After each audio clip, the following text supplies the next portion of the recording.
Вот интересно, откуда же приходит вдохновение к художнику, когда он пишет картину?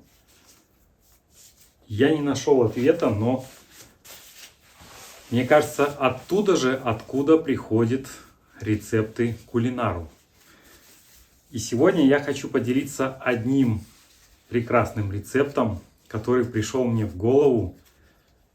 Это пицца, причем она без теста, без муки. И основные ингредиенты там кабачки. Нам понадобится 2 кабачка, совсем немного ингредиентов, и получится пицца. Вот я вспоминаю, аж слюна начинает идти. Настолько вкусная. И плюс бонусом к этой пицце мы сделаем специальный соус. И все это за очень короткое время. Ну что ж, мы начинаем.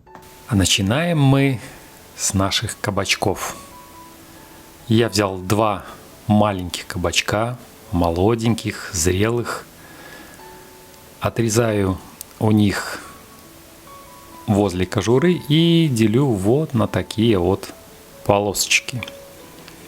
Первый кабачок готов, второй точно так же быстро режется на 4 полосочки.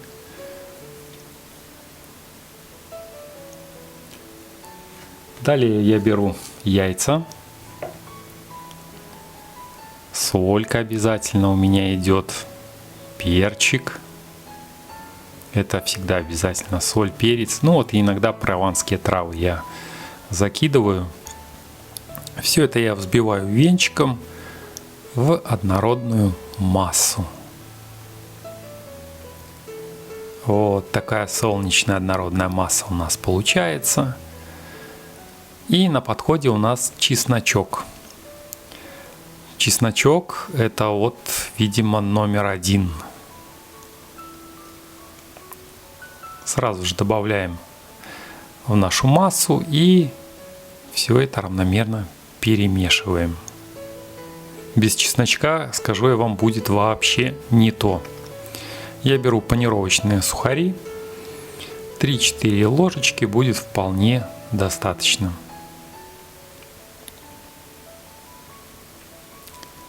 Аккуратненько, равномерненько все это раскладываю. И в ход идет перчик. Перчик у нас маленький да удаленький.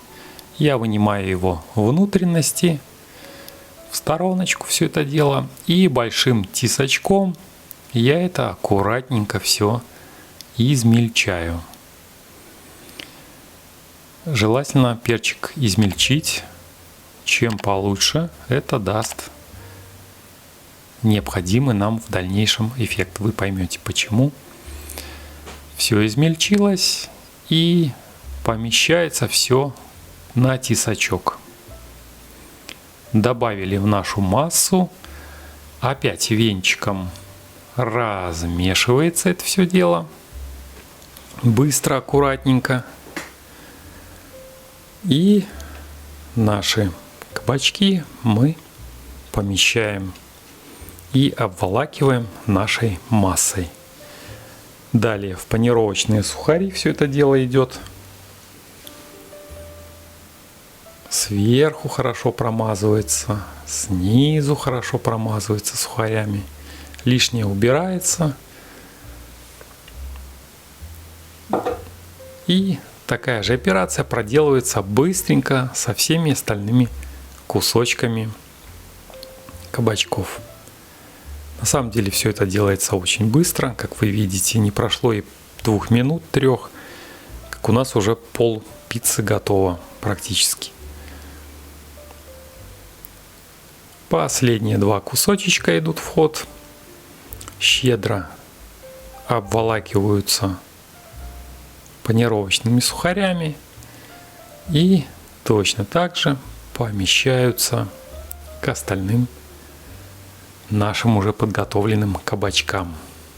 Вот они какие красавцы.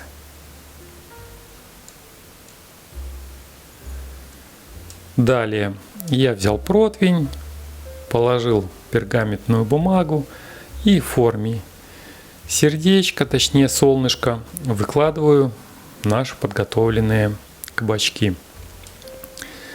В ход идет у нас укропчик. Я фанат зелени.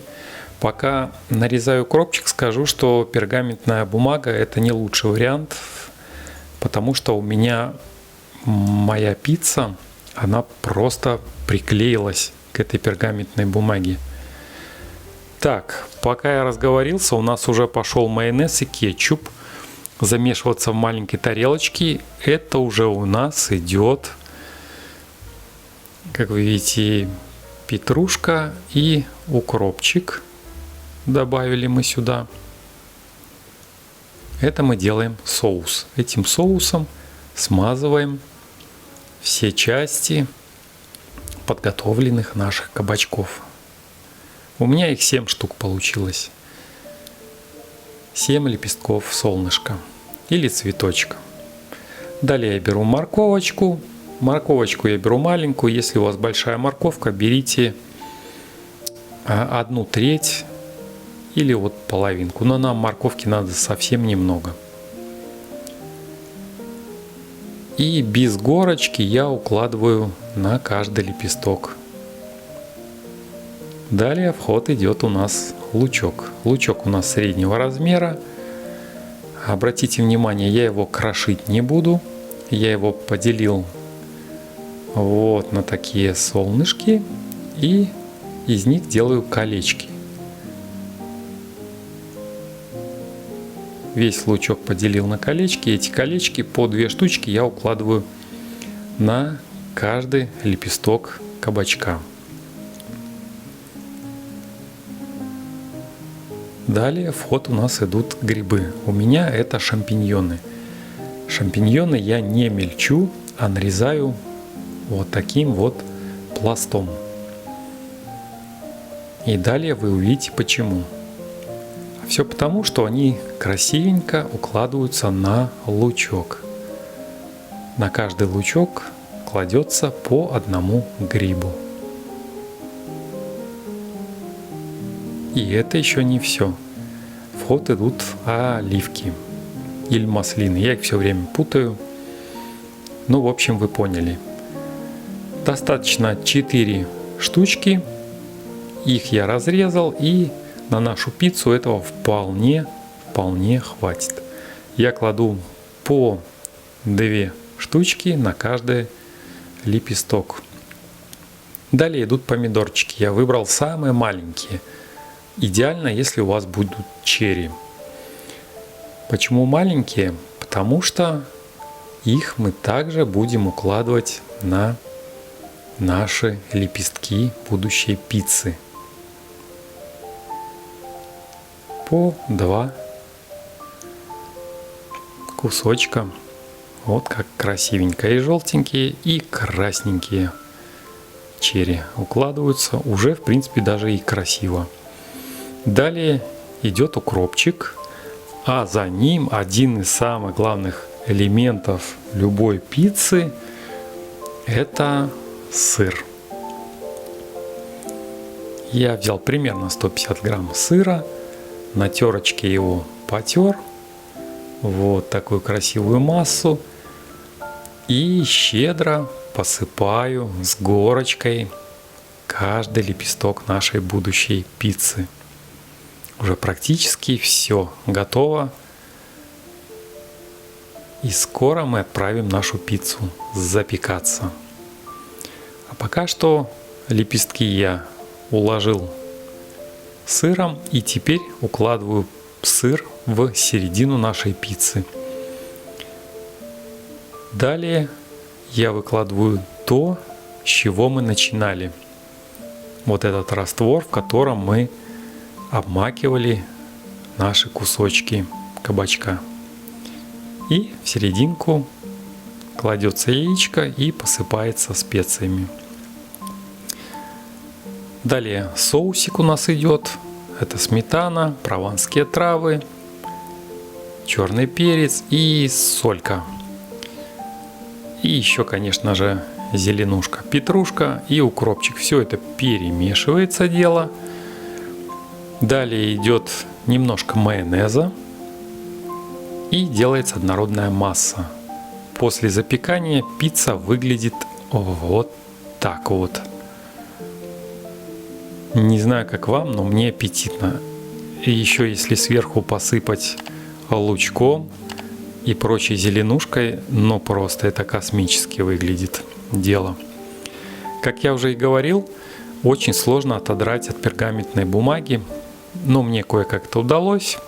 И один кусочек я выкладываю на нашу с вами дегустацию. Все запеклось, все красивенько, ароматненько. У меня идет слюна, не знаю, как у вас. Помещаю на тарелочку.